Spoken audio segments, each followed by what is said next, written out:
Qu'est-ce que le fédéralisme ? Lorsque deux écoliers provenant de cantons différents parlent de leur scolarité, ils constatent rapidement des différences. Le premier suivait déjà des cours d'allemand en 3e année, alors que le second n'a commencé qu'en 5e année. Pour le premier, l'école secondaire a duré 4 ans, pour le second, seulement 3. Le système scolaire est donc différent d'un canton à l'autre. La raison de ces divergences est le fédéralisme.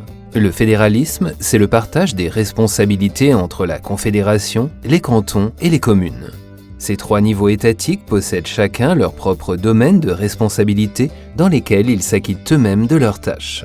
Pour certaines tâches, la Confédération, les cantons et les communes travaillent en collaboration. En principe, la Confédération ne s'occupe que des tâches qui concernent toute la Suisse, comme l'armée ou la monnaie. Les tâches de la Confédération figurent dans la Constitution.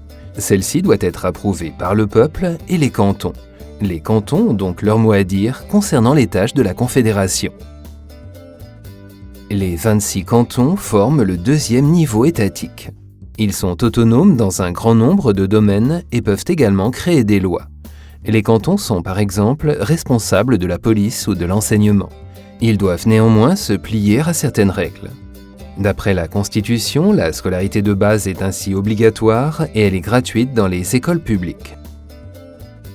Les communes forment le 3e niveau étatique.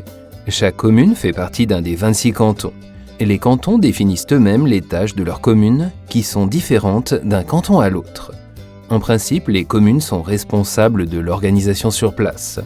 Elles s'occupent par exemple de la construction de nouveaux bâtiments scolaires ou de l'approvisionnement en eau. Les partisans d'un fédéralisme fort estiment qu'il est important que les décisions soient prises là où la population est concernée. En outre, le fédéralisme favorise l'émergence de solutions. Si une commune ou un canton se charge d'une nouvelle tâche et que ces expériences sont positives, d'autres communes ou cantons peuvent reprendre leurs idées. Les opposants à un fédéralisme fort n'apprécient pas qu'une même tâche soit effectuée différemment d'un canton à l'autre.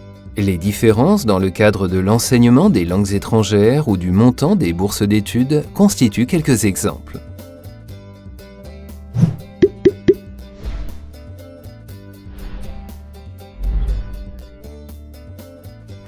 Discute de ce sujet avec tes amis et informe-toi sur d'autres sujets politiques d'actualité en consultant le site easyvote.ch.